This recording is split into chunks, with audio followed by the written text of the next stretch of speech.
Hey 3DMJers, this is Andrea Valdez and you're listening to the 3D Muscle Journey podcast. In this episode, I'll be talking to Jeff Alberts and Eric Helms all about the business of 3DMJ. A long time ago, in a few Origins episodes, we discussed how 3DMJ started, but it was more of a history lesson and getting to know us kind of deal. In this episode, we wanted to recount a lot of the operational, financial, and logistical decisions that have been made in order to keep the business afloat and the team together for so long. This topic is a bit personal, and to be honest, the main reason it came up is because we're actually in the middle of a transition period right now and wanted to discuss that with all of our listeners. So, not sure if you guys have noticed from our social media or how we've presented ourselves lately across the internet, but since the start of this show in 2016, we've gradually gone from a 5-man coaching team to more of a 3-man coaching team with Eric and I as head of research and development and head of operations, respectively. So there's still 5 of us, but we just have different roles now. And the company's shifting again. So it's not the first time, and we just really hadn't chronicled that whole thing yet. So we wanted to do that in this episode right here. If you are a trainer, coach, manager, or online business owner of any kind, there's a lot of lessons here that we present and that we've learned along the way, so you definitely want to stick around for this one. If you're not one of those things, but just really like us and want to hear our story, we'd love you to stick around as well, and we hope that you like it just the same. So here we go. This is The Future of 3DMJ with Eric Helms and Jeff Alberts.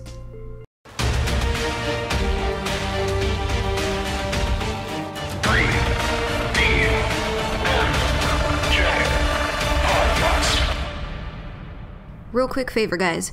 If you enjoy these shows and have been a listener for quite some time, we would really, really, really, really appreciate it if you would take the time to give us a review on iTunes.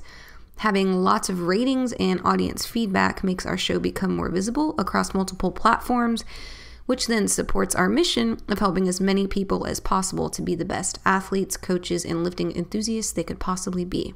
So if you're not driving and it wouldn't be super dangerous at the moment, pause this thing right now, give us an honest review on your podcast app, and we would love you even more than we already do. Thanks for taking the time. Hope you enjoy the show. So right now, as we're recording this, it is the middle of 2018. Indeed. And what month will it be 10 years at 3D? I want to say we officially got on the collaboration. Was it November 2009? Does that sound right, Jeff? It was right after your last show, basically. So yeah, it would have been October. November. Yeah. Wow, so you haven't been on stage in a long time. Well, no, I was on stage in 2011, but that was okay after that season. 2009. Gotcha. Yeah, that season. Yeah. So we're coming up in a year and a half, essentially, on our 10-year anniversary, which is redonkulous. Do y'all feel old? No, 3DMJ is barely ready to go to 4th grade or something, right? 5th. I think you're 9 years old. 9 to 10 is 5th grade in America.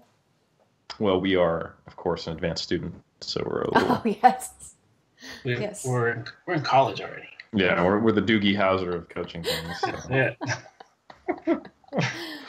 Okay, and so that's when the business started, or that's when y'all were, like legally started, or what were you doing then? Well, I think we got to even go a little further back than that, because 3D Muscle Journey was actually Jeff's blog. That's right. So, Jeff, can you give us the background on what 3D Muscle Journey was at the original generation? 3D Muscle Journey was actually 3D Muscle, because I had locked that website in back in 2006 or something like that. But I never did anything with it. So when I started competing in 2009, that was January. That's when I started 3D Muscle Journey, because I'm okay, I'm going to share my journey of this prep with everybody. So I was 3D Muscle, and just throw Journey at the end of it. So that's how that started. It was just basically a blog kind of chronicling my prep. So I would just basically every Friday write a little blurb, how my week went, and did some pictures. And eventually towards the end of the prep, I got some videos up there. So that was the start of 3D Muscle Journey. And I think it was May or June of 2009. That same year, I went ahead and I started the natural movement. So what I would do is I would just showcase one natural athlete on there, just kind of tell a little short story about them, put a picture up there so they can get some publicity, and just kind of showcase, natural athletes. And then it kind of just trickled into meeting Eric and Berto backstage at the California shows. And I think I ended up showcasing Eric as an athlete, wrote an article on him. And I did Brad as well. And then we just kept getting to know each other a little bit better backstage. And then I think from here, Eric can kind of take over the next part of the story. Well, it was a blog, I think, that really spoke to Berto and I, because when we logged our first couple seasons, we were very, I would say, transparent and hashtag authentic with our approach to it. I think we were very honest about the struggles we had, and we were logging on a daily basis. Like, you could see our day-to-day post on the bodybuilding.com forums of what prep was like in both of our 07 preps, and then Berto's 08 prep, and then my 09 prep. And we were finding we had started kind of just hey, science guys, and we had become a little more community oriented and a little more experientially motivated, I would say, interested in the process and focusing more on the hard work that goes into it and the self-fulfillment. So just other words for dedication, desire, discipline, and focusing on the journey.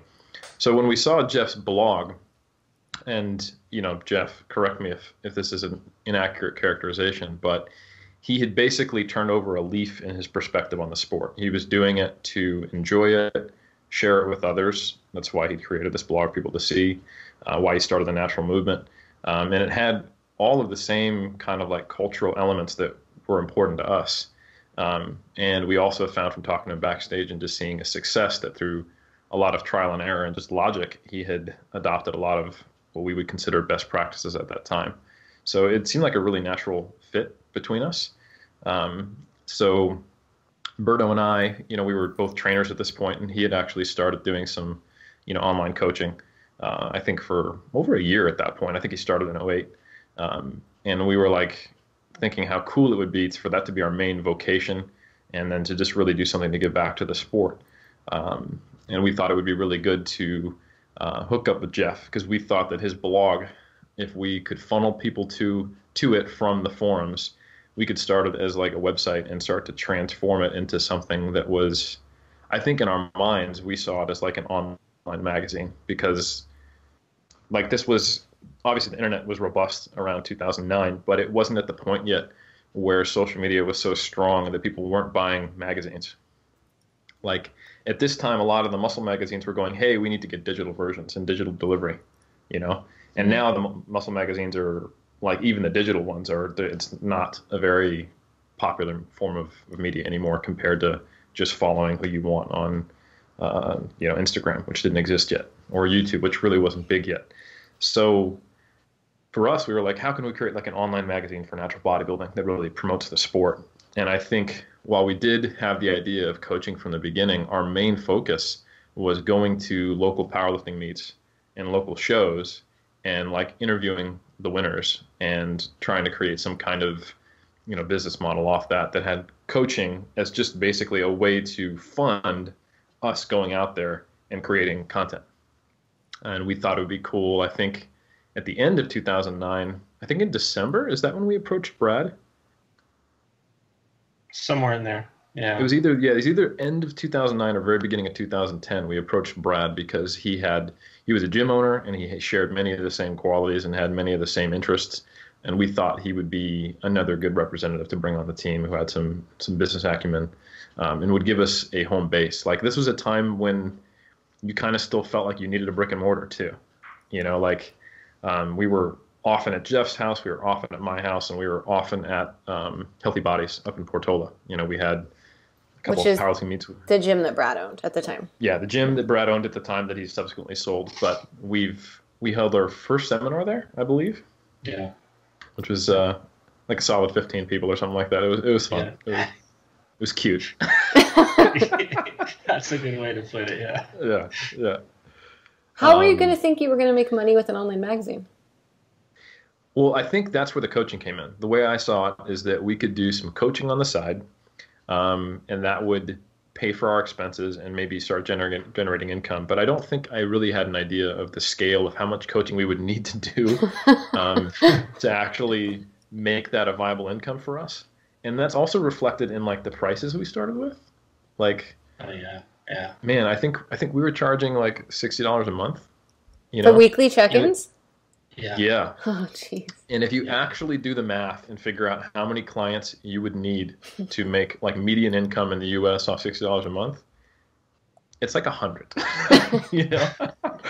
So it would put you in a position where you were. It's like making minimum wage almost. For the amount of hours you're putting in. If even. Because you have to program in between, like not even minimum wage. Yeah. But we really, I don't think we weren't really money driven. We all had jobs too. We were driven by the love, just to try to help the sport grow. Like that was, I think, it was like to help natural bodybuilding grow, especially in California, where like they were still doing bro stuff. Like backstage you see cutting sodium, cutting water. You're seeing all kinds of just the crazy stuff that you would see back in those times. And it's like the East Coast was like way ahead of us. Yep. Like natural bodybuilding, like it started basically, like the East Coast was like the king. So it's like, hey, we need to do something in this area to help promote and to help get better information out. And that's like primarily what 3D Muscle Journey kind of started as, like once we kind of corroborated with everybody. Yeah, like trying to find a WNBF show in California was next to impossible. Like there wasn't really good representation of, at the time, what was the most dominant, by far back then. I think WNBF was the most dominant natural federation that was probably the best organized at that time. Obviously things have changed and it's a very different landscape today, so no offense to any organizations, but and like World was in New York. All the big shows were out east. And Dr. Joe was all over the magazines kind of talking about these, at the time, very revolutionary strategies of, keeping carbs in, not messing with electrolytes, having progressive overload, stuff that we take very much for granted today, not cutting water, were common among like the top guys and gals who were competing in a lot of these East Coast shows. But man, it was, everything else was inherited from the NPC from the last 10, 20 years. And, Jeff's actually been there. He's been competing in both sides of the fence in multiple geographical locations since the early 90s. So he confirmed our what we felt we were saying is just that, like, we would talk about this stuff online on the forums and be like, yeah, we all agree. We probably should have some heavy training. We probably should have progressive overload. We probably want to train more than once a week. We probably should not be cutting water, all these things. And then you go to a show and it's like, no one does that, at least where we were at. It was very rare to see adoption of those kind of more modern best practices. And Jeff was like, yeah, that's all NPC stuff, man. I've been seeing this for 2 decades. So seeing it and did it. That's the thing. Yeah. Because I didn't know any better. So how did it change? Or was there a point where you're like, so the online magazine is not a moneymaker? Or was it more like, okay, if we want to promote it, the best way to do it is to produce athletes. So now I'm coaching more. Like, how did it turn from, how did the goal become coaching, or the business model become primarily coaching? When we started, I don't even think we saw that. I don't necessarily, we knew that we all knew that we were all going to become coaches. Like, there was a point when Jeff was running the website, handling our admin, and he was doing the posing for our athletes. And then...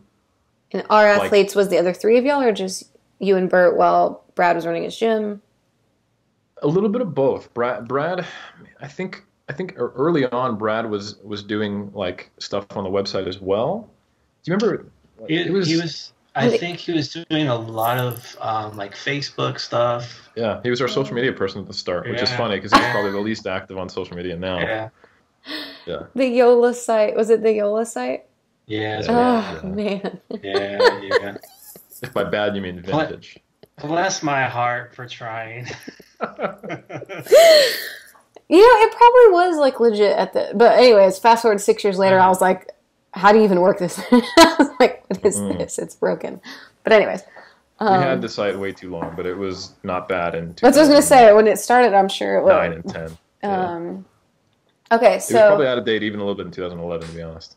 Okay, so Jeff's doing admin, back-end website, Brad, Facebook thingies, and you and Bert.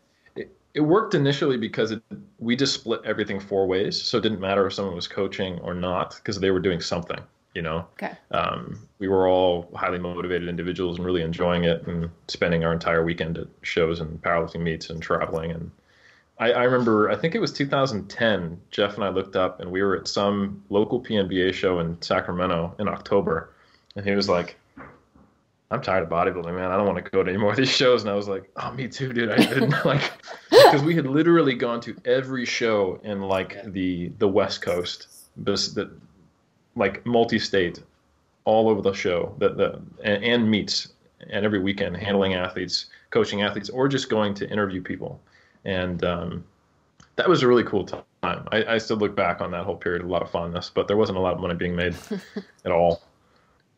I think in 2010, I can't remember where we were driving to or from, but Brad was like, guys, we each made like $400 this year or something like that. Or maybe it was the whole company. No, it was the whole company made $4,000. And he was just blown away that in 2010 we made $4,000. For a year for 4 people. So y'all each made the entire company. Yeah, exactly. Yeah, not even each of us. Okay, so everyone has their own job still. Which is again like or their potential. No, not job. Me. I was jobless.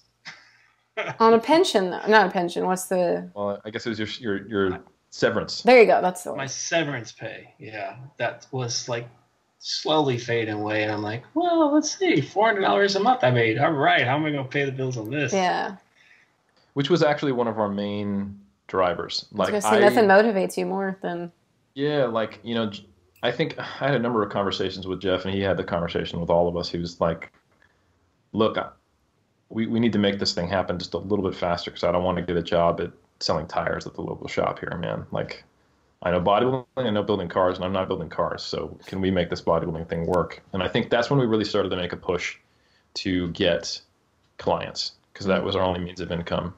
And we had a good amount of success with our sponsorship program, which we actually ran for a while. I think we stopped that in recent years, but we started it in 2009. We sponsored 2 athletes, Richard Knapp and Jason Bozak, and just gave them free coaching and just had them post blogs about their training, log on the forums, and be active on Facebook about their experience and what it was like. And they're both high-quality athletes. For those who want a history lesson, Richard Knapp actually became the very first WNBF wheelchair pro, which we thought was super cool.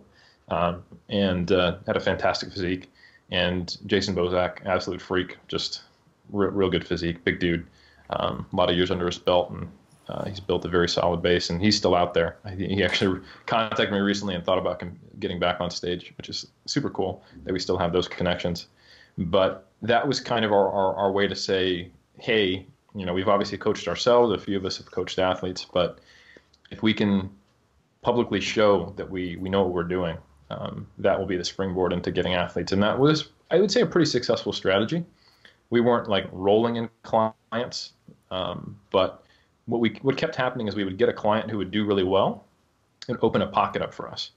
And what I always thought was hilarious was that we had very few clients from California multiple times in our career. Like, we had this pocket of UK clients, New York clients, and Australian clients for a long time who just, an influential natural bodybuilder in one of those locations worked with us, and then they told all their friends, that kind of thing.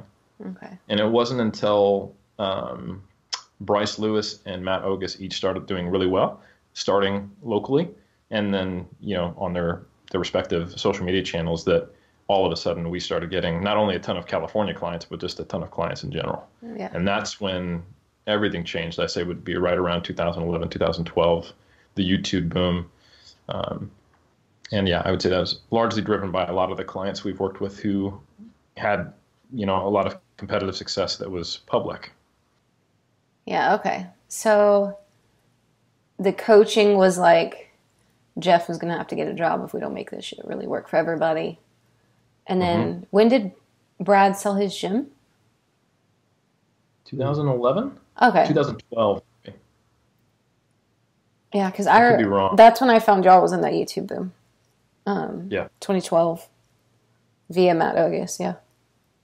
And that was a big deal for Brad too. A, he loved the gym, but B, it was a bit of a scary transition to sell it and, just do x-ray or imaging tech on the side and then coaching, primarily.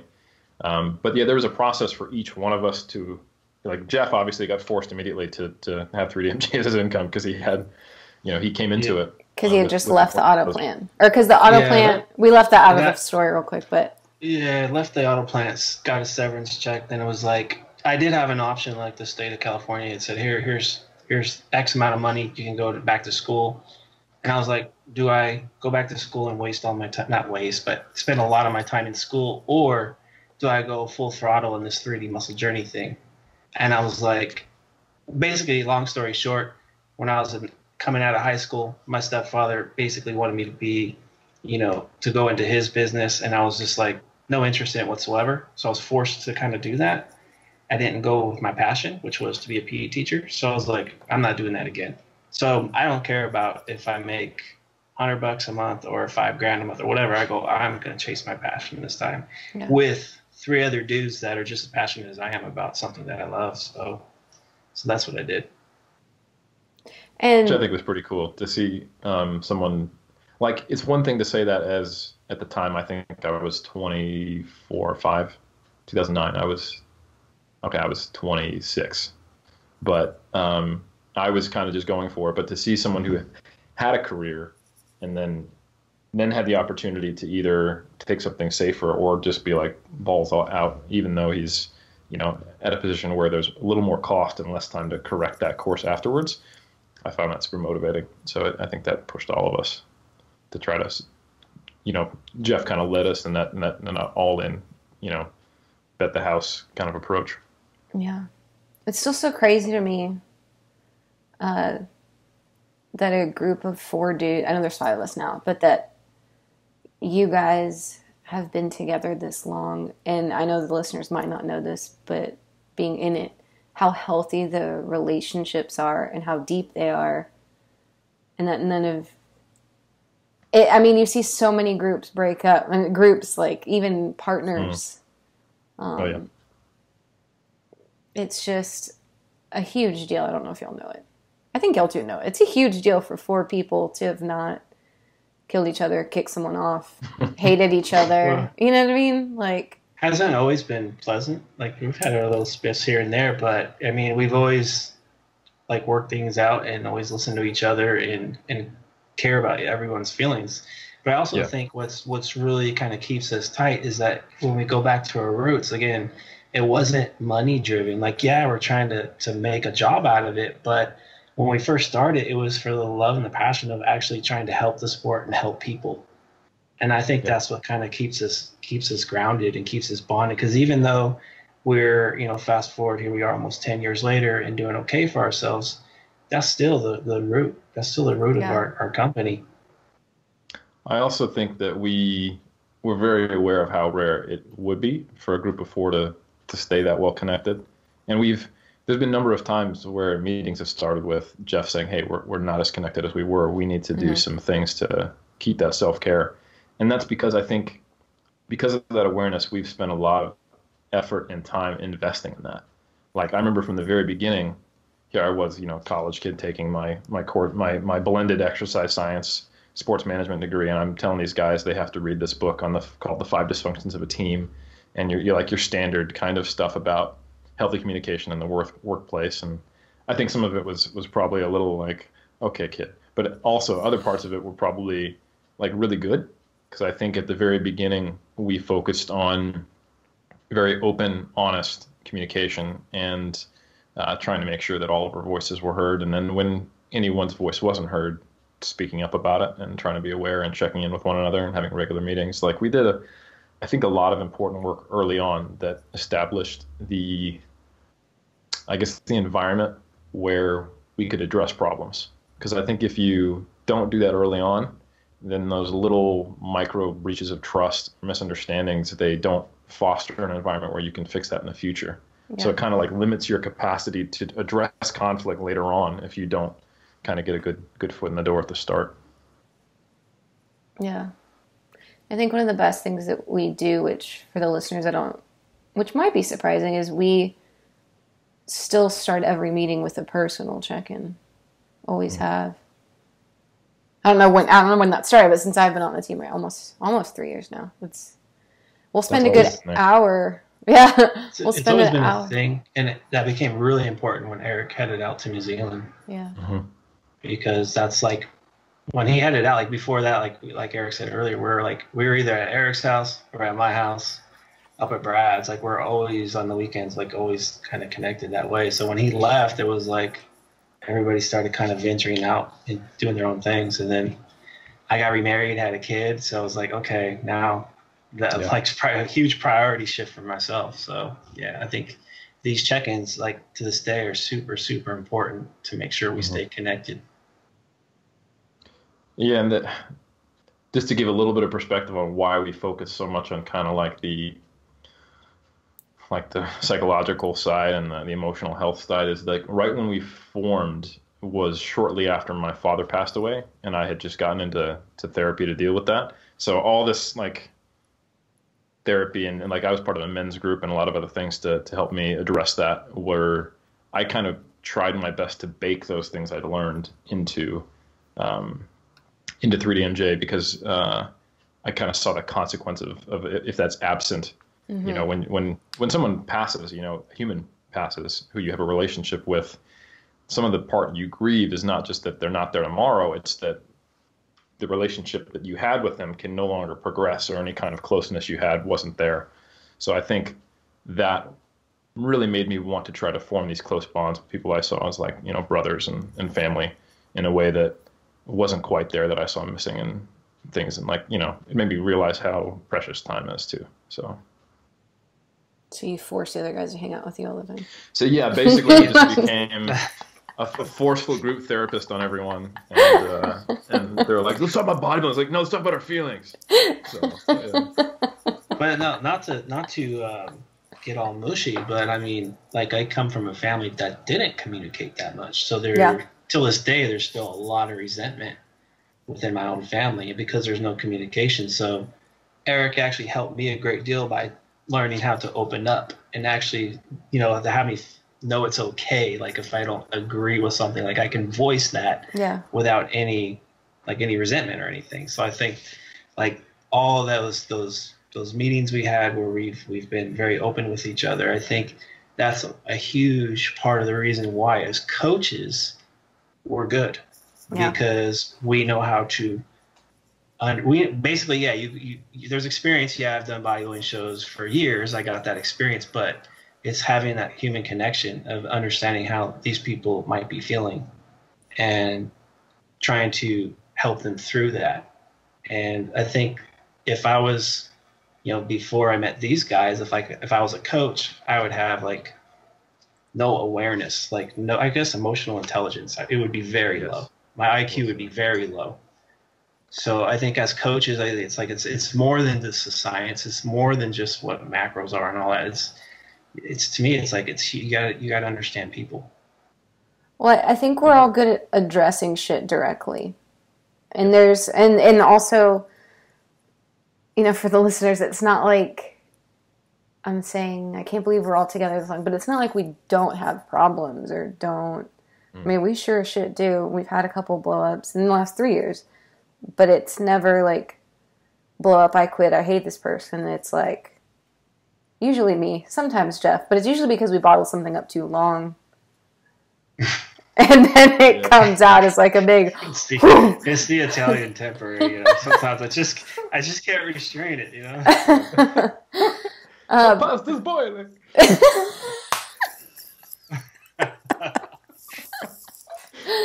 Well, it's cool is like I'll blow up.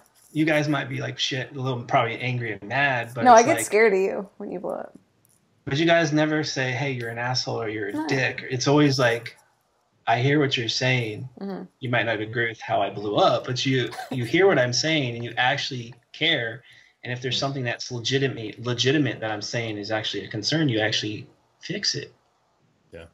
I think people sometimes have these fairy tale ideas of what any kind of relationship are, whether that's with your significant other or a group that the group that sticks together or seems to really gel well together. It's like kind of these magic pieces that fit together and we're all our own little soulmate group. And that's not it. Every group has conflicts. Whether they stick together or not is all about how they manage them and whether they can show respect to one another and make everyone feel heard and be a part of it when those conflicts occur. And then if they can shift the group dynamic to manage it, because those conflicts are just signs that maybe the individuals aren't feeling they have the same place in the group dynamic that they had as the group evolves, which is the whole reason we're having this podcast, because things do change with individuals, which makes the group change. And those kind of things you can't let the gap get too far apart without voicing it. And I think that's what we're good at, is we voice it before it becomes a hole in the ship that's so big that the ship sinks, Yeah. And we can like feel it and see it in each other before it happens, I feel like, too. I guess because y'all known each other for so long, too, but like I said, we might hold things so long that they bubble, but there's some things, too, that we know they're coming. Mm. Or like Jeff will speak out. Like he said, he'll open a meeting and be like, we're just not connected, so we got to fix it. And we're like, oh, okay. He's right. And I totally agree with Jeff that kind of reflects in our practice. And I think from an outsider's perspective, like, most successful businesses, especially in the fitness industry or any kind of like content producing industry, they have a couple things. They have a niche market, and then they have a point of difference that makes them unique and that draws people to them. And they kind of have a tribe. And those things came very naturally to us. And I think we voiced something that was desired but unspoken in our community.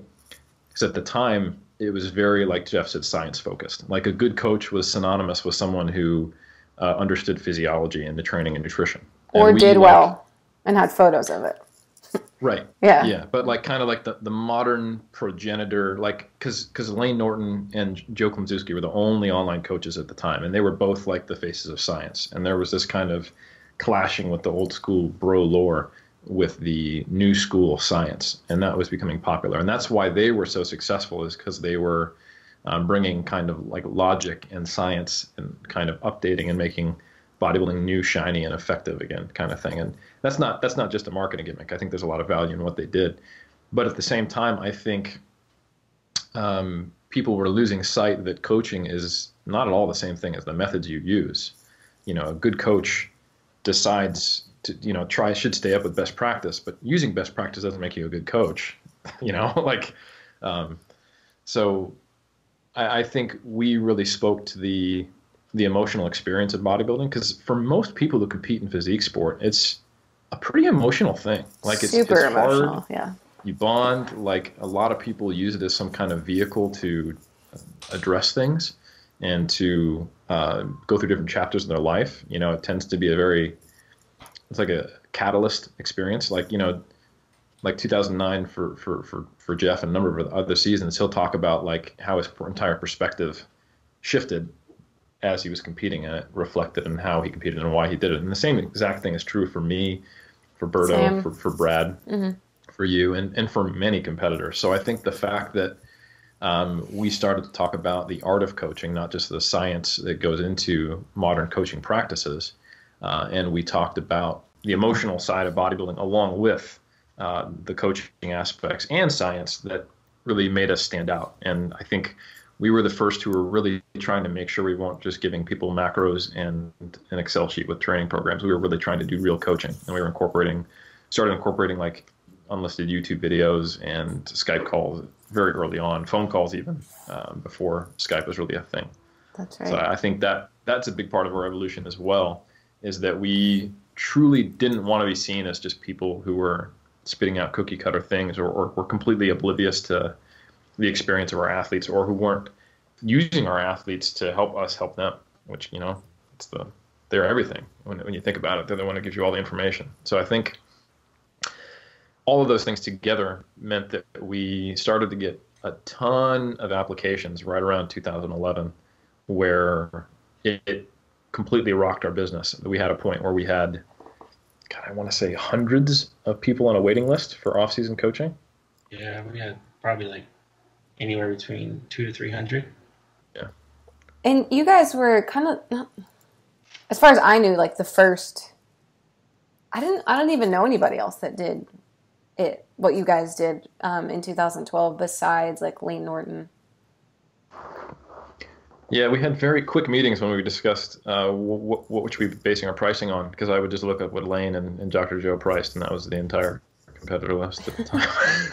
Well, and I remember videos then too. I might have been wrong though, but I remember in 2012 thinking that y'all were always full and never had room, and you only took people who, and we talked about this in another show, like you only took people who were either famous, you knew as like friends or friends of friends, but that y'all weren't taking open applications.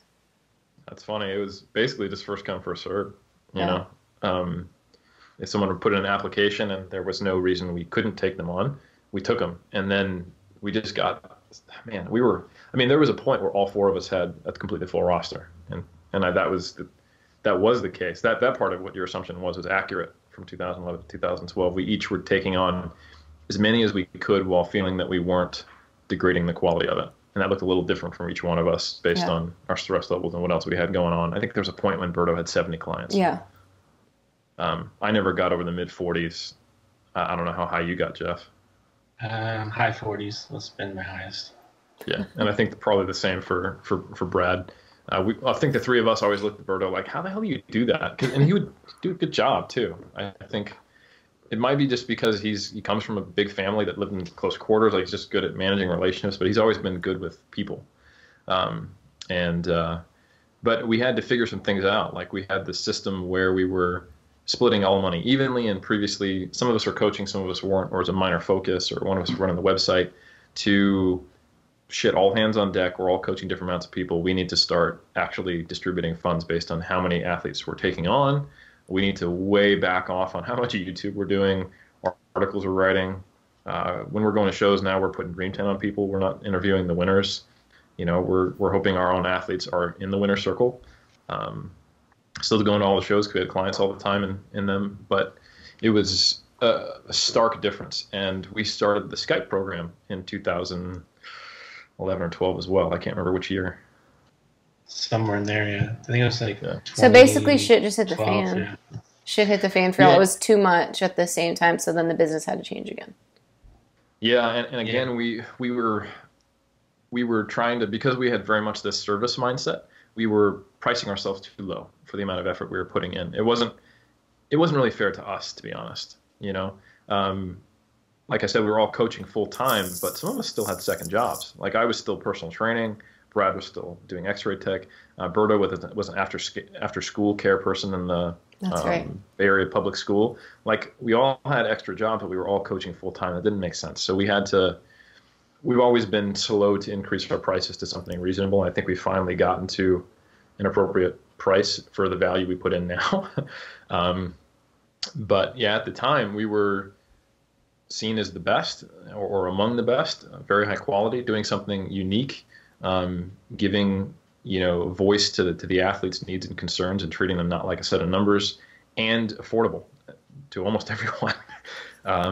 And backed by very popular people on burgeoning social media platforms. So the result was we were like, oh my God, we have literally hundreds of people on a waiting list, and we created the Skype program and emailed them all and said, hey, we can't take you on week to week. It's just not possible. We've been giving preferential, you know, spots to our contest prep athletes, but we have this new Skype program.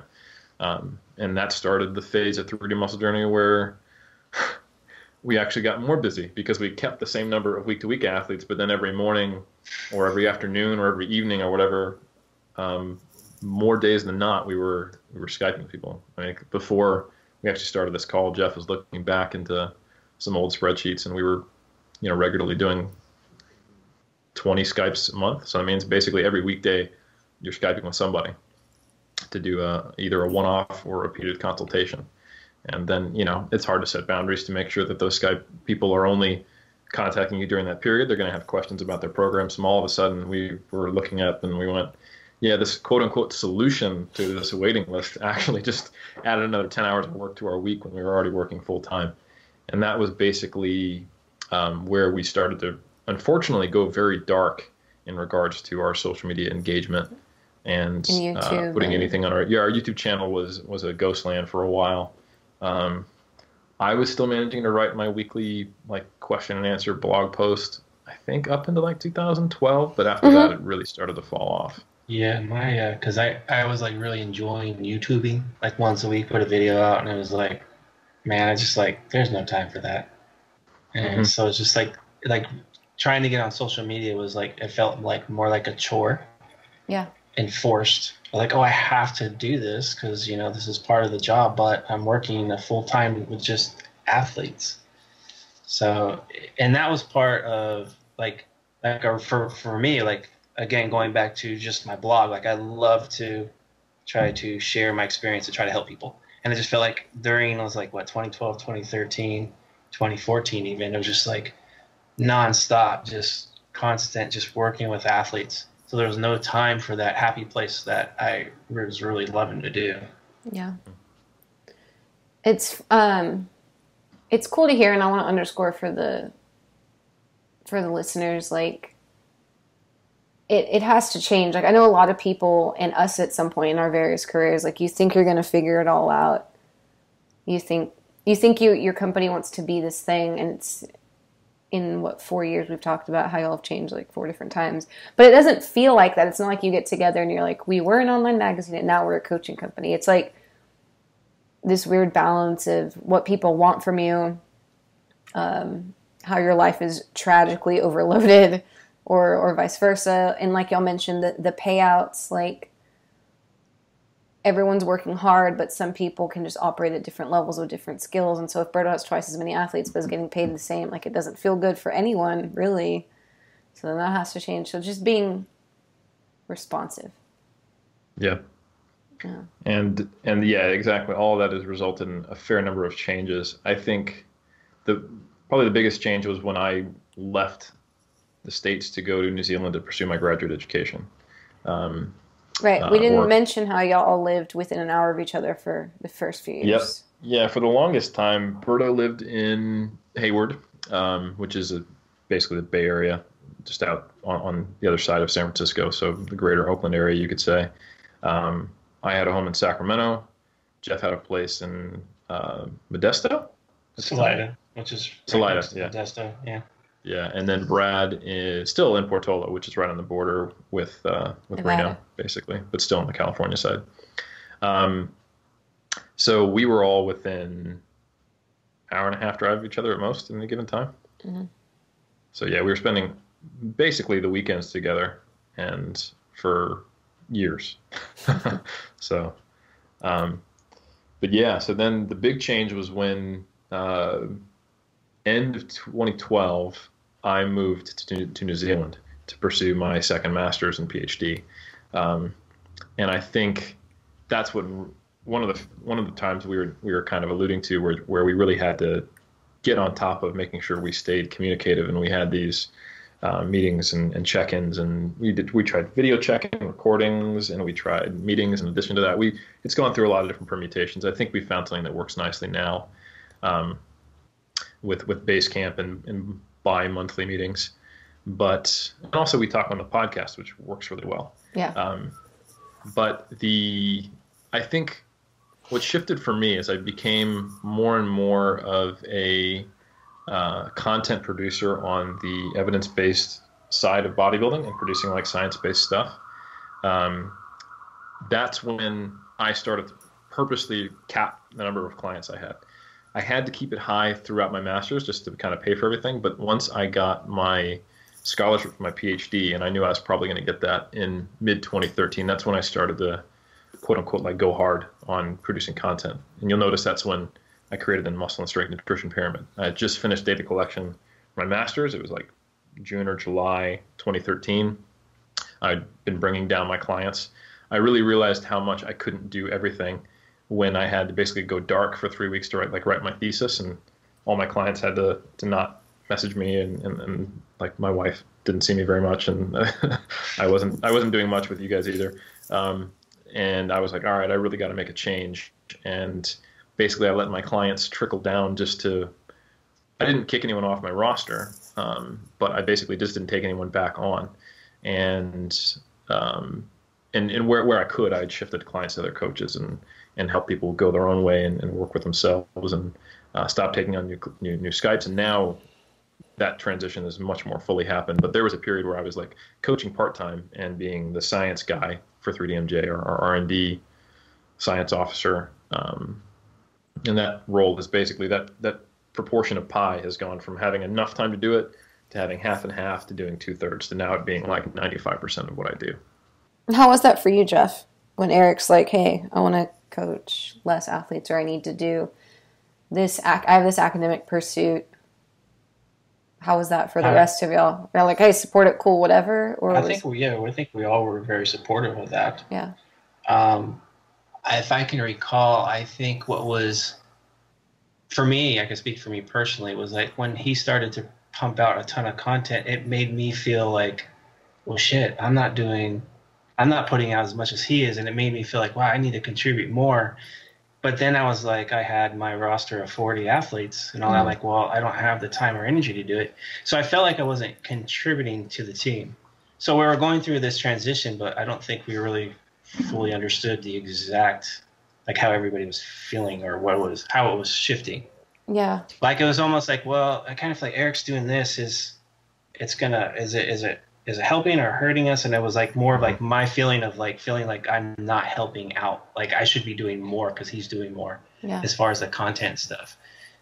But I mean, looking back in hindsight, I can say like with perspective now, it's like, well, if I didn't coach the 40 athletes or Brad and Berto didn't do the same, like if our quality with that went down at any point, then it doesn't matter what he produces, because it's going to be like, if we're putting out shitty quality, then no one's going to listen to him anyway. Well, shit, they can't coach. Look at the quality of their athletes.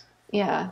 Well, and that's still, it's funny that you bring that up, because that's still something that we've, one of our recurring battles, right? I guess we could talk about that. Like, we all individually have recurring insecurities, I guess.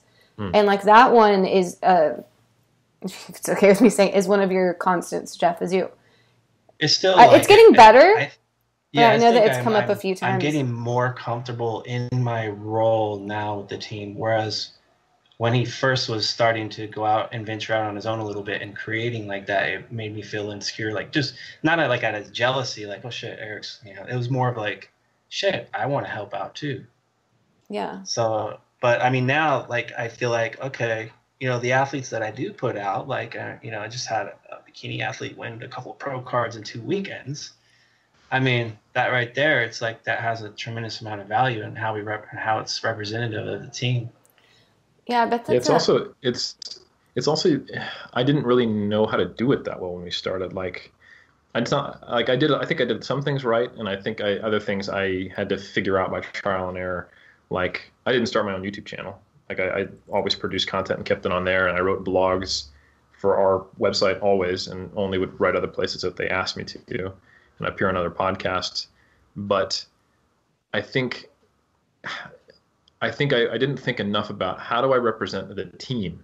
Like, if I go out there and I'm the face of the team, but they don't really get a good sense of what Jeff and Brad and Berto are doing, then they actually are not going to have a good, like, I'm promoting something that they're not getting a realistic perspective on. So I think that's understandable. Then they go, hey, Eric, I want to work with you. And I go, yeah, work with Jeff, Brad, and Berto. And they're like, what are you talking about? I don't even know who that is, Mm-hmm. So I think I learned to become more and more intentional about clarifying what my role is, how we operate, and trying to make sure that I use my gifts of gab and my exposure and my connections in a way that doesn't put me on the pedestal any more than we need to get exposure, but primarily emphasizing the fact that I'm a representative of this culture and this community and these coaches, because I think that's the thing. It's like, you can work with hundreds of athletes, and like it might take you months of coaching to get the same exposure that a single Instagram post will get now. It's different exposure. It's not the same quality by any means, but you can create a perception that doesn't match with the reality. Yeah. And they're both integral. Like Jeff was saying, you get found out real quick if you're a complete fraud, and what you're putting out is crap. Yeah. So that was 2012, 13, right? Yeah, we kind of moved a little bit to the I know, 13, sorry. 14. Okay. Yeah. But, you don't have to apologize. I had to kind of blend it all. But yeah, that was, I think, right around the time where, and I think that's one of the main reasons why we benefited from you coming on board, is that the content was being produced by me and some by Berto, just because he manages to do everything all the time with, I don't know how he does it. He doesn't have a family like the other two, or the schooling that you had to attend. So, I mean, like, it was all 3D for him. That's sooner than the rest of y'all. Yeah. But he managed to be on social media and coach. Like you said, he didn't have a family to look after, and he also just seems to never sleep, things like that.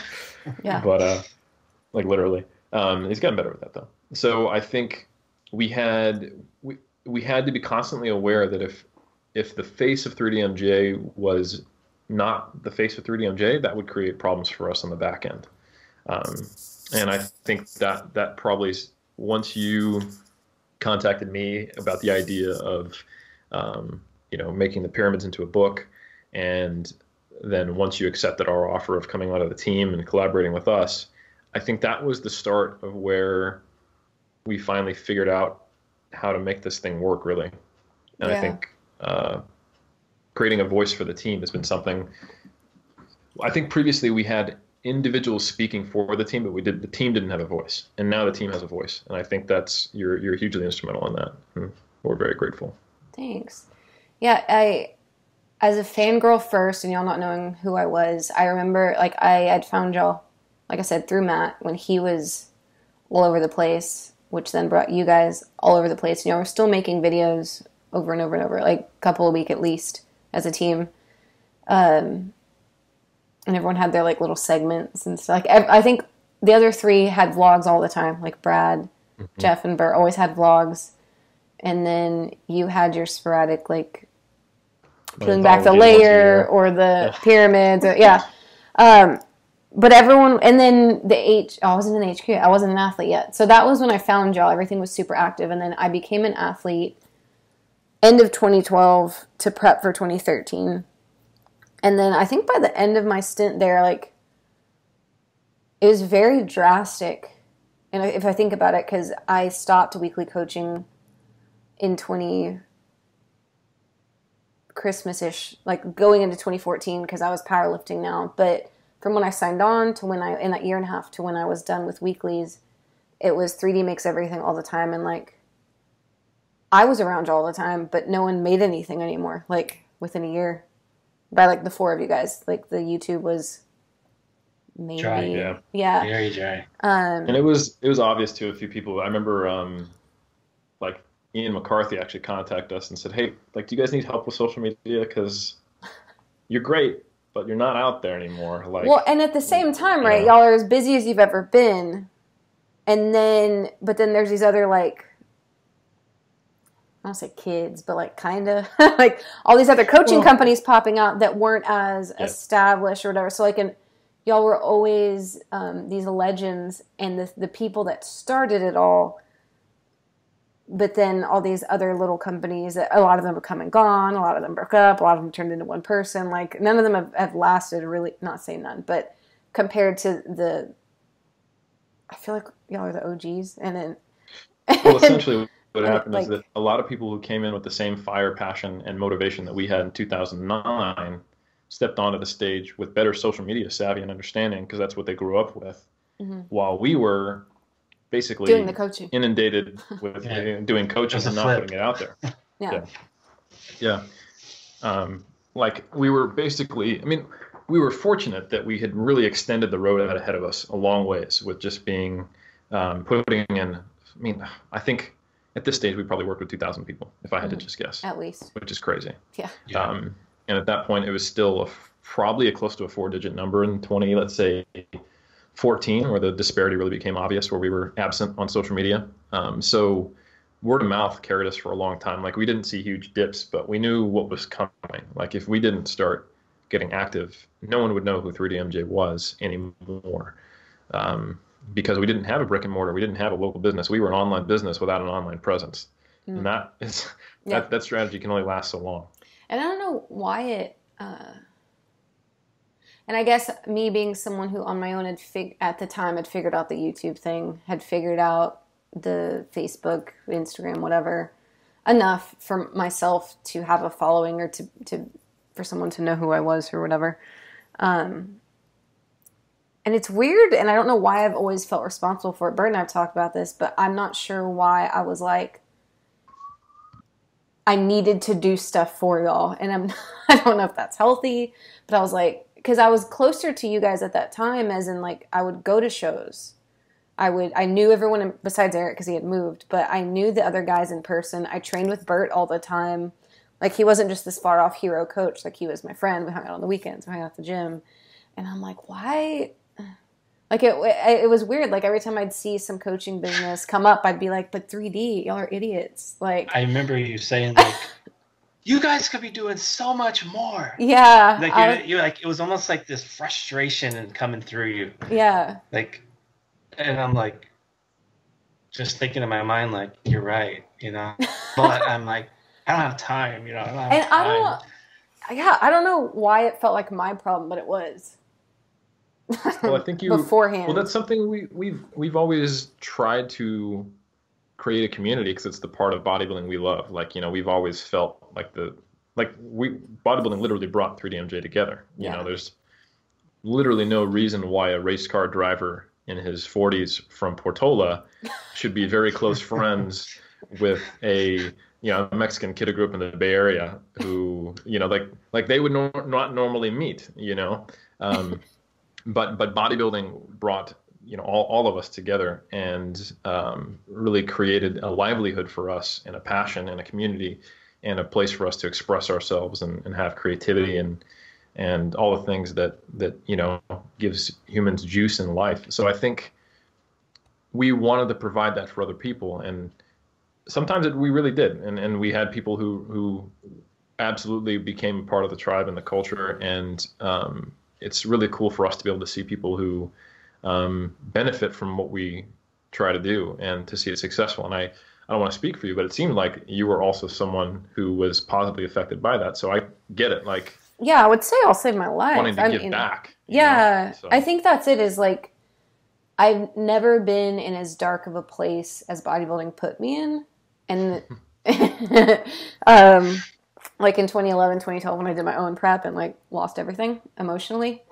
And I think if it wasn't for Matt and then subsequently you guys, and then becoming an athlete, and then like, so directly and indirectly because of 3DMJ, I feel like I got a life again.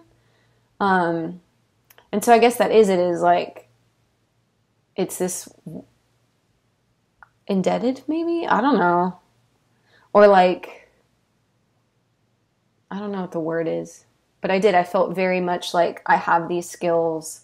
I'm not the best in the world at them, but I do recognize that these people are amazing. And I also recognize that they're undershooting themselves quite a bit.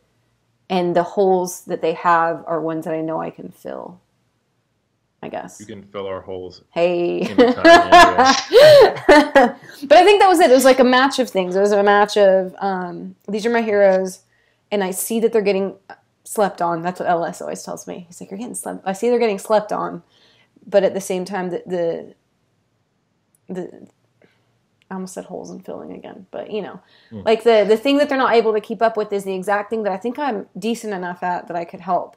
And I know them and I get their message and it didn't start that way. It was more like, you'll have a posing clinic. Jeff was like, we need a girl. You're around.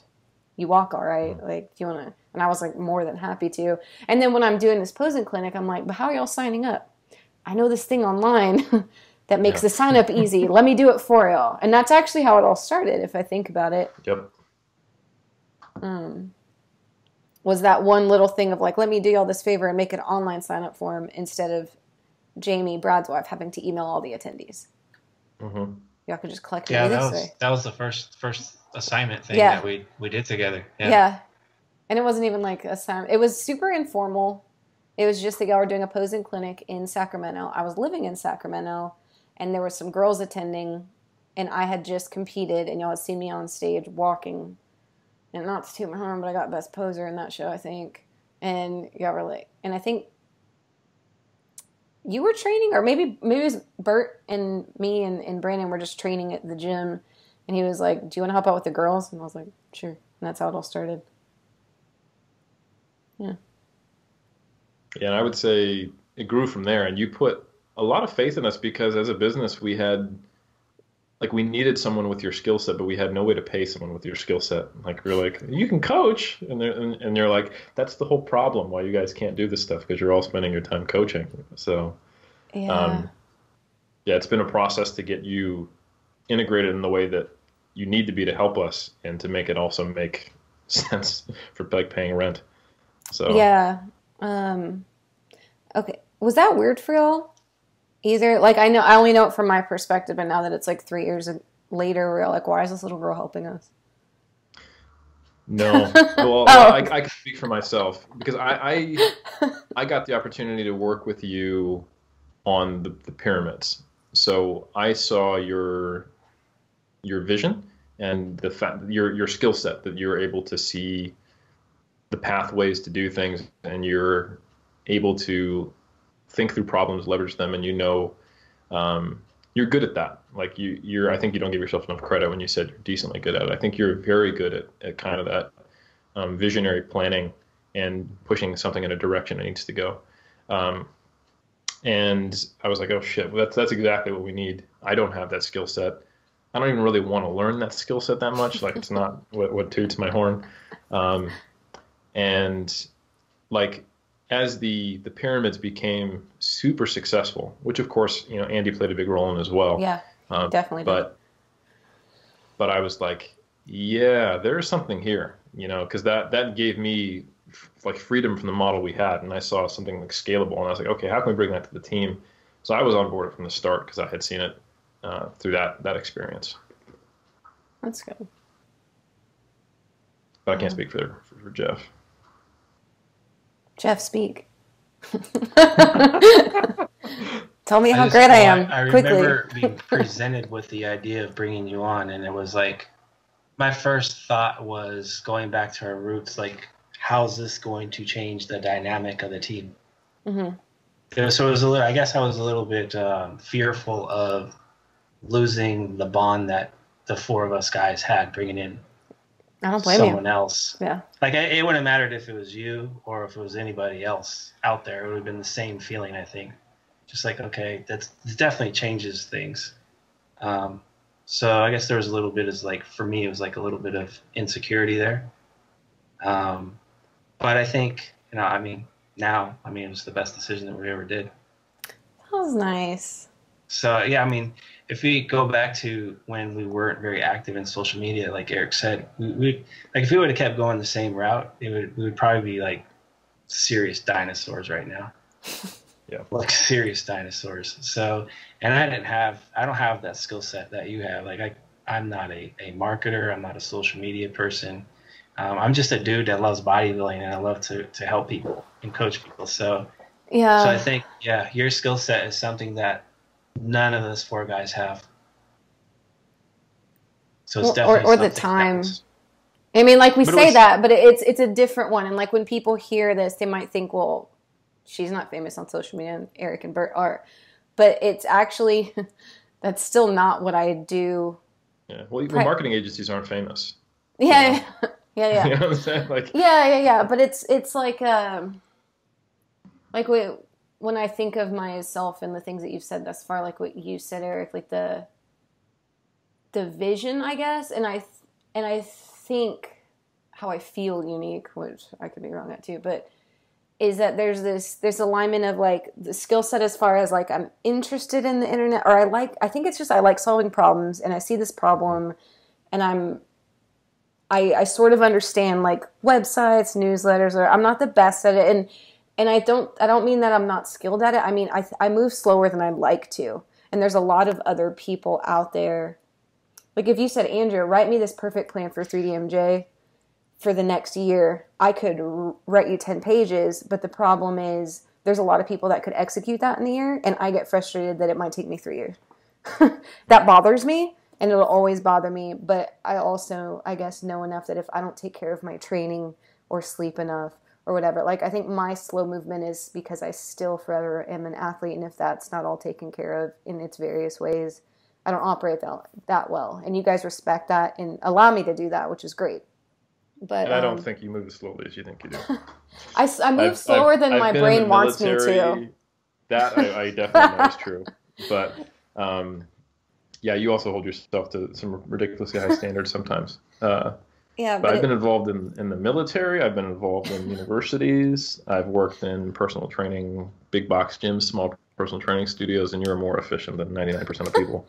That's nice. But it's that combined with, I think, I have a very deep and emotional understanding of you guys.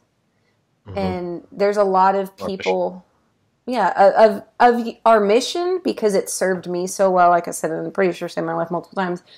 But of you guys, the four of y'all personally. Mm-hmm. And when I think about there's like you said, there's marketers and marketing agencies or whatever, but my slow movement in my head is still sometimes too fast for y'all. And is sometimes, like I think the only reason it works is because I do know us on a personal level. I know our mission, and I have a lot of emotional investment. That there have been times, I know Eric and I, because we've been in these situations together, but I think there's times when people think they can help us or want to give us business advice or think they know better than us within like how to help the five of us. And we recognize immediately that that's like, no, that's not us. That's not how we do things or whatever. And there's a very unspoken like understanding within the five of us that I've felt. So that when people be like, why doesn't 3D do? I'm like, oh no, that wouldn't work. And they're like, well, our coaching company does that. I'm like, no, it doesn't work for us. Like there's something about the way that we do stuff that matters a lot. Well, we've been pitched. And I've been pitched many times, quote-unquote, solutions from other experts and the ways we can move 3D Muscle Journey forward. And 90% of the time, I'm like, that's actually contrary to our brand message, or you don't really get it. Mm-hmm. I don't know that you've ever pitched something that we immediately were like, oh, it doesn't fit. You know, sometimes logistically it won't work. Like, I would love to write this, but I'm in the middle of data collection in Florida, and I literally don't have the time. It's never been anything more than logistical barriers to us being able to implement your plans. It's never been the message doesn't match with us. Like I can't think of a single time. And that's really what I think you bring to the team is that the problem solving and the tactics. Like I think we have a decent idea of where we want to go and how we want to be seen and what we want to accomplish, but getting there there are certain things that we just simply lack.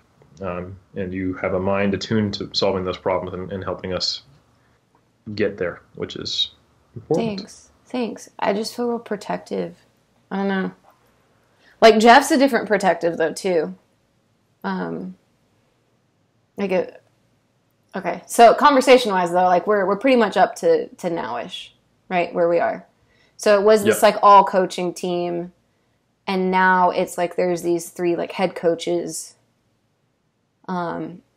Eric, who does a little coaching, R&D, and then for the listeners who don't know this, actually just decided by the end of this year, I will not be a coach anymore. Mm-hmm. Or I don't say I decided, we decided. Which is what we originally brought you on for. I think we all saw the value in you coaching athletes to get a better feel for what we do, to get a better feel for the core and to pay for what 3D Muscle Journey is. And because we didn't really have any other way to get you income at that time.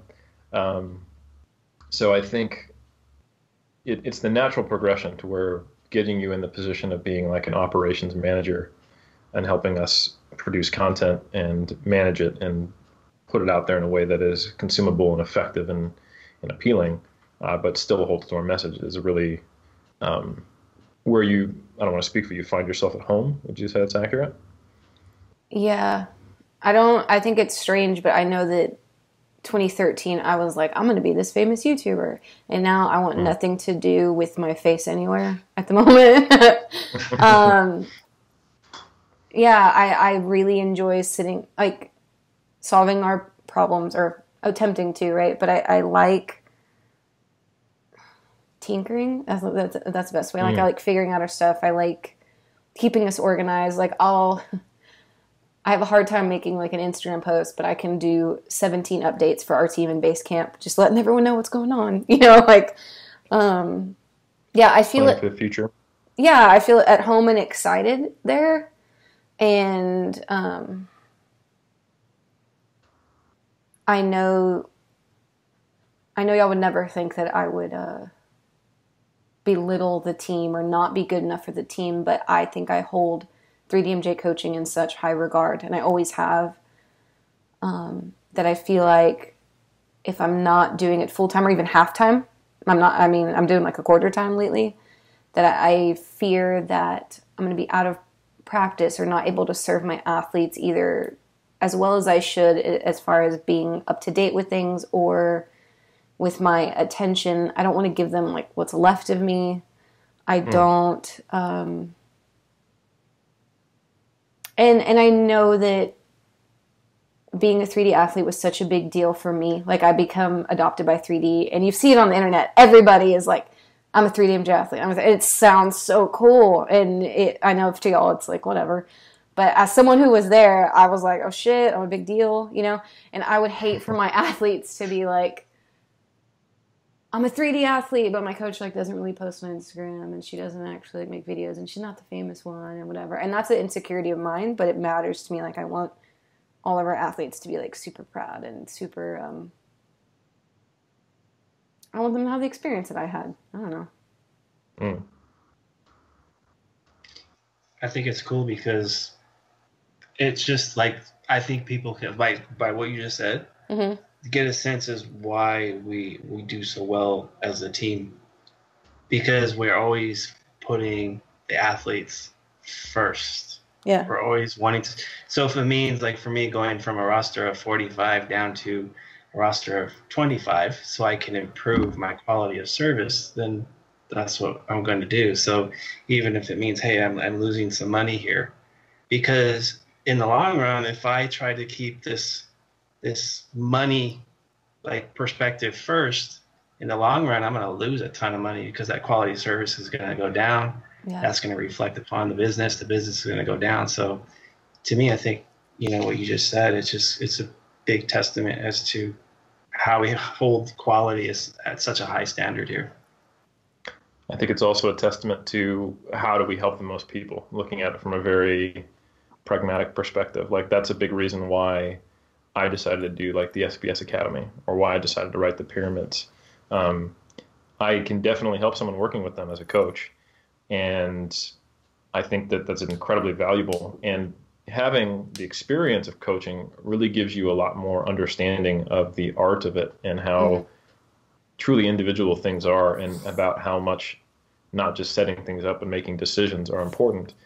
But I know with my expertise, shifting towards being more of a content generator and talking about the science and practice of bodybuilding, I think I'm able to help more people by producing that type of content than when I'm definitely helping someone I'm working with a lot, but unfortunately that time that I don't have, that time doesn't come back to me, Yeah. So I have to figure out what's the best proportion of my energy to spend on each of the things that make me better at what I do to help more people. And so that's why I'm working with, like 2 athletes, and why I'm producing a lot more content than I ever have been, because I think that's going to create the greatest good,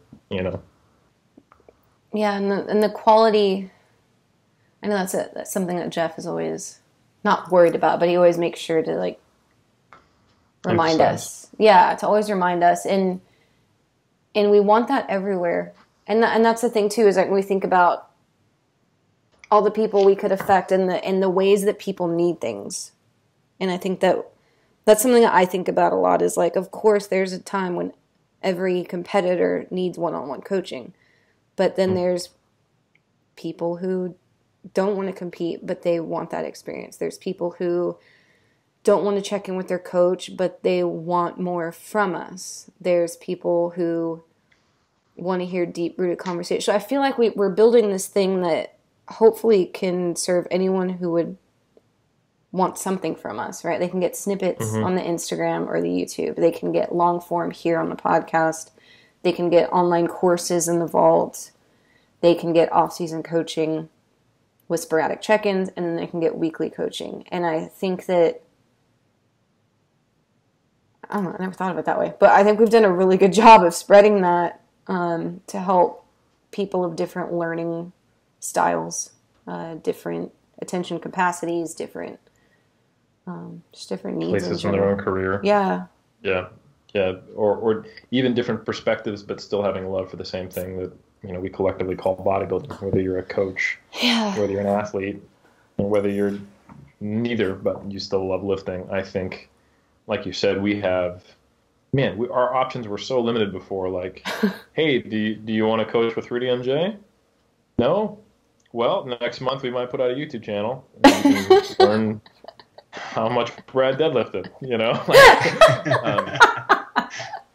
that was where we were at. So, and now it's like we have a podcast, we have written articles, we have regular YouTube content, we have 4 different Instagram accounts, we have courses at the vault, and we have coaching. And I think that is really important for us to be able to saturate the people with information who are trying to learn from us in a much more effective way. Yeah. And soon, the lifting library is coming out, which we haven't even... Okay, so I think for the listeners, that took 3 years to do that, by the way. Or in September, it'll be 3 years that it took us that long to saturate it in that way. Like you said, we had like kind of almost close to nothing. It was coaching or nothing.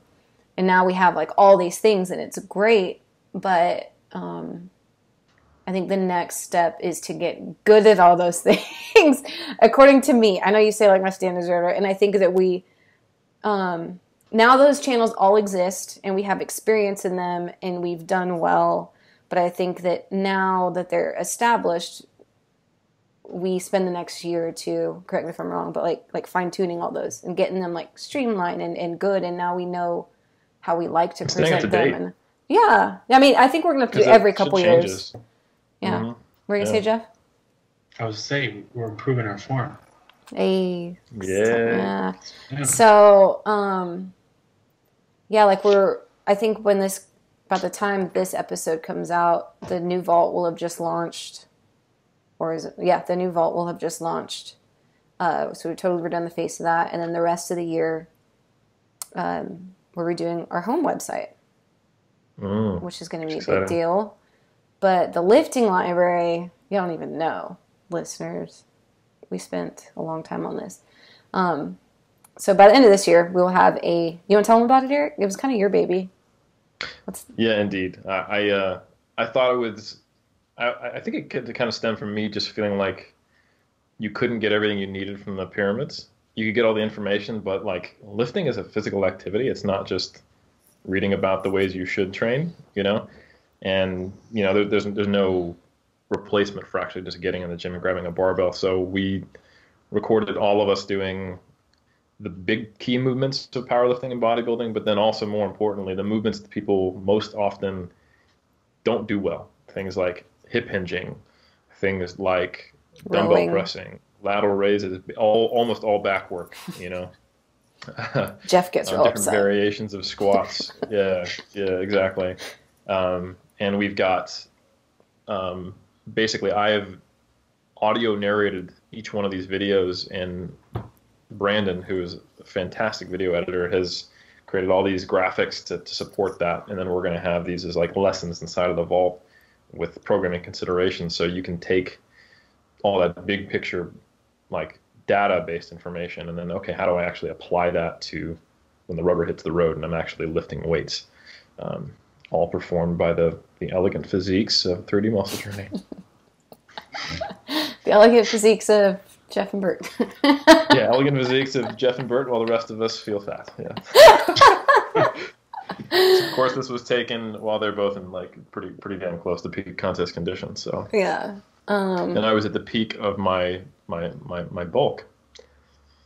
No, I was just me. But Berto's trying to make bulking pretty trendy now, so he'll do it. Well, I missed it. Like I was actually, it's going to come out when it's cool to be bulky, because like I think the only definition I had was like my dimples in those videos. So. Yeah, man, it's fun to do this podcast though, because then I think about like, so Jeff started this website, and now it's cool to reflect. It's crazy, yeah. Like it's cool to reflect and like it's seen, but at the same time, I hope there's a lot of people out there that can recognize how fucking long this took. And you know, it's just, it takes time, and a lot of people like. I remember when I was trying to be like my own little thing or whatever, there's no way I could do this. And there's a lot of people who are just coaches themselves, and like,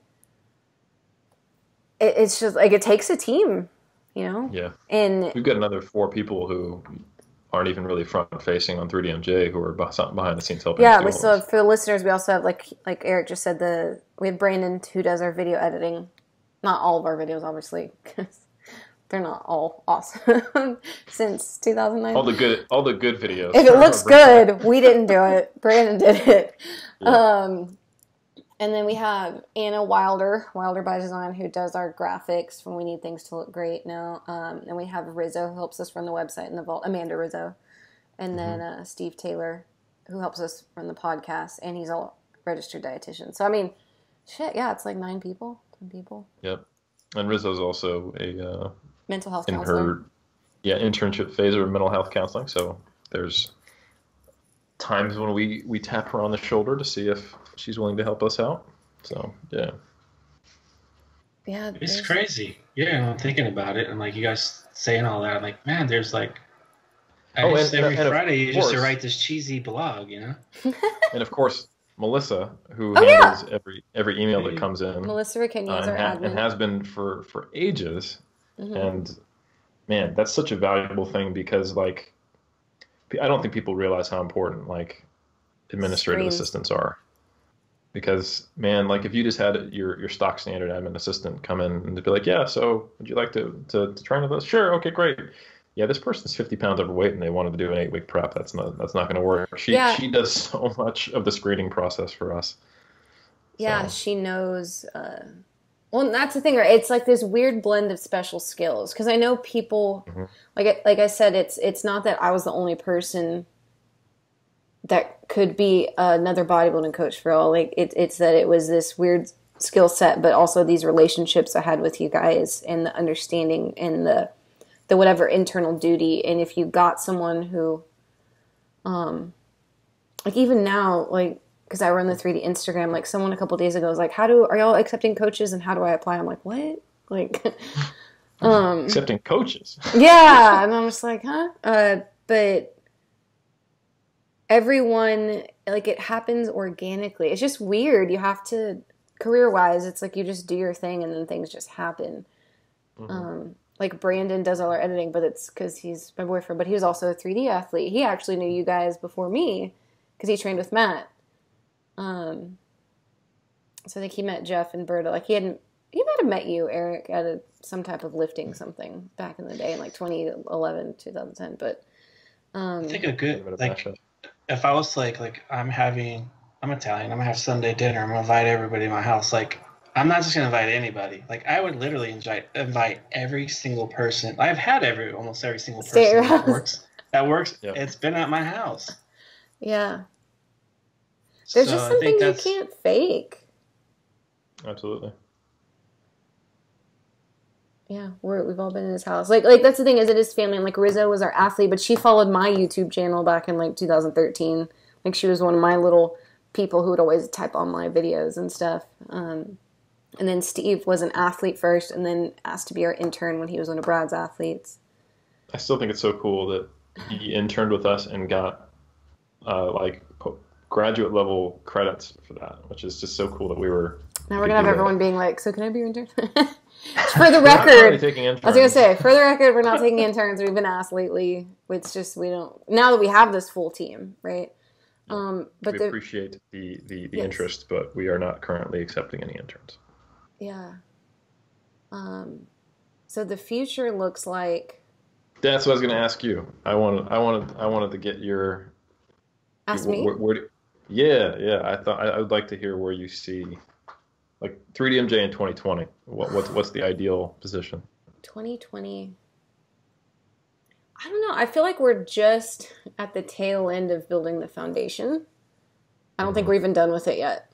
But I think where we are now, I thought would take us a couple years. It's probably going to take us like 4 to be done, in my opinion. Like the whole, because I remember coming to y'all, I don't know if it was a year or 2 ago, and I think it matters, and we can say everyone, like there's this Olympic lifting team called Catalyst Athletics, and I'm not sure why, or it was when I started Olympic lifting, but this guy, Greg Everett, who's world famous, like I'm sure, whatever, Olympians, like all that stuff. But I remember being so surprised, taken aback, and like, oh shit, like they've built this, this is the education source. Like they have the magazine, they have the movies, they have their podcast, they have their blog, they have their exercise demo videos. And I'm like, bodybuilding needs this, like a trusted source for everything. And I want that for us, and we could be that. And I've always thought that, like the knowledge in the brains of these 4 dudes, like, because I'm biased, obviously, but I'm like, there's no better source of information collectively, experientially, education-wise, like within these 4 dudes is this thing that saved my life via YouTube. But what if we did it everywhere? And I think that, like we talked about, we've touched everywhere. No dirty jokes, Eric. I know you're going to go there. Okay. But like we have the audio, the whatever, the courses, and like we've gotten our feet wet. And I think it'll take another year or 2 to, like I said, now that it's birthed, I see it all, everything that was put in place, and I want to go backwards and update them all. Now, because we just throw stuff together because that's how we learn. And then. So you're gonna improve the form, which is important. The form, yeah. Quality, and then we're gonna build a little bit of volume moving forward. Right? Yeah. We're gonna add volume. But I don't know what I want to add. And then once we throw that volume in there, we'll improve form again and keep building until you're jacked like me 30 years later. Exactly. I think that's it. Is like it'll never. I knew the first goal was let's get in all these places, and we're there. And then I think it all needs an overhaul now because it took us so long to get here. But I think we know how to do it now. What I love about our plan is we're not like, hey, let's do a mini cut so we can feel good and feel good about where we're at right now. Mm-hmm. It's like we're always looking big picture. Yeah. These are amazing metaphors, by the way. I like it. I know what else. We take deloads. I'm good at this. We took deload. We take podcast deloads now. But I think that's it. Is like the pieces are in place now. I think we know our roles better than ever because it took a while. Like again, I think it's a big shift in the last year. Like Eric's pretty much taken. Like I am the scientific officer, and I'm stepping away from coaching because. To continue, you're the operations manager. Yeah, and I think that it took the guys a while, and Jeff, you can add on too. I think it took you guys a while to feel comfortable. Maybe Eric and I had to get good enough for y'all to feel comfortable being like, and we're the head coaches, and this is, not feeling guilty that you're not making the things that Eric's making, maybe publicly or whatever, or as often. For me, personally speaking, it was more like it took a while for me, like you said, to get comfortable with what my role is now in this company. Yeah. Like going from someone who started it to now, it's like, so it's gone through so many layers now. It's like, now I'm starting to feel really good at home where I am. Like, yeah, I'm a damn good coach, and I feel like, not to sound overly confident, but that's how I feel, and that's my place. You are. And I'm pretty decent at spreading my experience of like sharing it on Instagram and YouTube and all that, and I don't have Eric's skill set. Like, he can go to the masses and just disperse information really well. That's not my field. Like, I can do it individually really well. Like, I can break down someone's situation really well and use these tools that Eric provides. Hey, I can use these tools that he's shared with me and really implement these in certain situations. So yeah, I'm definitely more at home with where you handle my tools really well. Hey. I would say. But I think they're not. No, never mind. They're not that big. It's like, it's a little shed, so. Like a screwdriver, you really got to kind of pinch it with your little finger. I don't see anything though. Like, getting back to what you said though, Eric, there's not this thing, like, once the lifting library comes out, which again we've been working on, it's pretty damn close. I think it's refinement. I first was like, we need to do these lifting demos. That was like a year and a half ago, maybe. Not longer. If not longer, yeah. And it's finally coming out. So I think we lightly touched on this in one of our meetings recently, Eric, you and I, that maybe it's like we got comfortable in the vault making these little one-off courses that have been really cool and people like them. But I think then it's like building our empire backwards of like, okay, now we know how this whole internet thing works a little better. We get a grasp of it collectively. Because I think a lot of the time it was like I had this idea, but everyone had been like kind of out of it for so long. They're like, is that how shit works? Like, y'all would be like, are you sure you want to do that? Are we sure we could do that? And like now I think we, as the five of us, have some confidence behind it.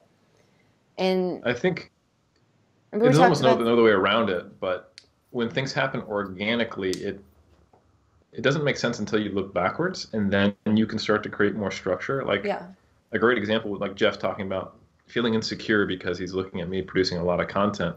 Like, if I could say, hey, Jeff, you're the head coach, I'm going to be the science officer, there wouldn't have been any insecurity because we both know our roles so well. But I don't know that was purely my intention at that time, and it was something that we came into, to get. So I think now that we have much more well-established idea of the landscape of where we are and we have foundation under our feet, I can say, right, I'm the chief science officer of 3DMJ. You can say I'm the operations manager of 3DMJ, and these three gentlemen can say we're the head coaches. And then it doesn't feel like there's a disparity. It's just we're doing different things towards the same mission, which I think is what we lacked before, and why there was those moments of insecurity where it's like, well, shit, I can't do that, Yeah. So. And then the going backwards with the things we want to make in the world. Like, we've gotten our feet wet in these places, and with the online courses that we've made so far, we talked about how we'd like to, like, the lifting library will be our first, like, higher end, well produced, higher priced a little bit, but very comprehensive guide. We've done a lot of Q&As. We've done a lot of seminar type things, but this will be the first. Well, but actually, besides Jeff's posing guide. Posing guide is actually very high quality. Yeah. And I think that would be the next thing is like, okay, with the lifting library and posing guide, how do we create more like comprehensive how to very, I don't know what else I'm trying to say either, but like the seminars are important. The Q&As are good because they fill a hole, but man, me and hole filling this episode. But I think that's just it is like, I don't know. But for refinement, I'll just keep saying refinement. Like we can do all the things that we're already doing, but now that we know what they're like, we can do them better. And I think that's a good enough goal. We'll see how they fit together and how that helps us better communicate what we have and who should capitalize on them and who would be better suited towards different things. I think now we have a broader spectrum of ways to serve people. So now we have a better understanding of how to present that. And I think that'll all gel more. So I guess that's your vision of 2020 is that it's a very cohesive, refined version of what we have now, and people are directed to what they want easily it makes sense, and it links to other things more obviously. I think, redoing our website is going to be a huge deal, not on the team, on me, but I think it's going to make a big difference for us. Like, I guess we should say that the more immediate goal, once after the lifting library is out, is redoing our website and our coaching structure, which we've all lightly talked about, but we haven't officially decided on. But I think that's the next venture, or the next step. Like, because we hasn't really been overhauled since the addition of the Skype program 3-4 years ago. 5 years ago. So I think we're gonna, listeners, if you're listening to this in the future, it'll be different than what we talked about. But I think that's the next thing is... and more straightforward, so don't stress. It'll be even more straightforward. So. Yeah, so just, I think, breaking it all down, because it took so long to build all the things, and now it's like, okay, let's start at the beginning. Website 1, how do we make it better? Then it'll probably be the podcast again, then the Vault site again, then the new product. Like, it just... I don't know. I can't look too much farther than like 6 months ahead, but there's always like the one big thing that I'm like, it's like there's something that bothers me so much that it has to be the next thing we change. I think that's actually how it goes. It's a good way to do it, though, because I think you understand what we're trying to put out there. So if something really bothers you, it's probably an issue, you know. But it makes sense why that's kind of the future, because if you've been listening to the story of how we started, at a certain point, it became... us plugging holes, like, oh shit, too popular, we need a new program. Okay, Skype. Okay, Skype's causing problems. Put a finger in that hole. And then you going, hey, you guys aren't producing a lot of hole filling in this episode. A lot of holes. It's a very exciting episode. And then, like, you coming along and pointing out these big obvious holes that we had in our business. And so it's only now that we're actually, I feel like we're not being reactive anymore. Now we can actually, honestly, like, I don't know if you feel that way, Jeff, but I feel like we've been reactive since like 2011 until maybe the last 2 years. Yeah, for sure. For sure. I think we're definitely moving forward in a proactive way. Yeah. Cool. Man. So kids, if you just put in 9 years of hard work, eventually you'll get to make decisions around your company of actually going the direction you want. But it's true, though, man. And I'm sure we're going to... I don't know. I'm sure it'll change. But it doesn't feel so unsure, I guess, anymore. At least for me personally. That's all. I feel very secure the last, 6 months, maybe, of okay, this is what we're doing. Because I always tell y'all shit's going to work, but I'm always 80% sure. And I think we all trust me now. I'm like, this is going to be awesome. Oh, okay. Well, 60% of the time, it works 100% of the time. Yeah. All right. Jeff, I think we should close this one up. Oh, I'm going to close this by saying that we're going to celebrate our 10-year anniversary in Cabo or the Dominican or some vacation place. And we're going to continue having celebrations every 5 years thereafter until I'm no longer the godfather, I'm the grandfather. Love it. Okay. I love it. I like it. Perfect. All right. Anything for you, Eric? Closing on? Just looking forward to margaritas on the beach, bro. Yeah. And filling holes. More holes being filled. That's all we're doing. 3DMJ, the untold story. Hey. All right. See ya. Thanks so much for listening, guys. 3DMJ prides itself on keeping this show, our blog, and our YouTube channel as free and relevant sources of information for our community week after week. We also release additional free video courses as often as possible at 3dmjvault.com. If you'd like to help support our mission and our work, please consider becoming a monthly patron of our endeavors. Go to patreon.com/team3dmj and donate as little as $1 per month to our cause of helping educate and grow the drug-free bodybuilding and powerlifting communities worldwide. You can definitely choose to donate more, and if you do so, we'll send you discount codes for future use on any of our paid products. But any little bit helps, and we appreciate your monthly support in any amount that you see fit. So again, you can start assisting the team at patreon.com/team3dmj. That's patreon.com/team3dmj. Thanks for sticking around, and we'll see you in the next show.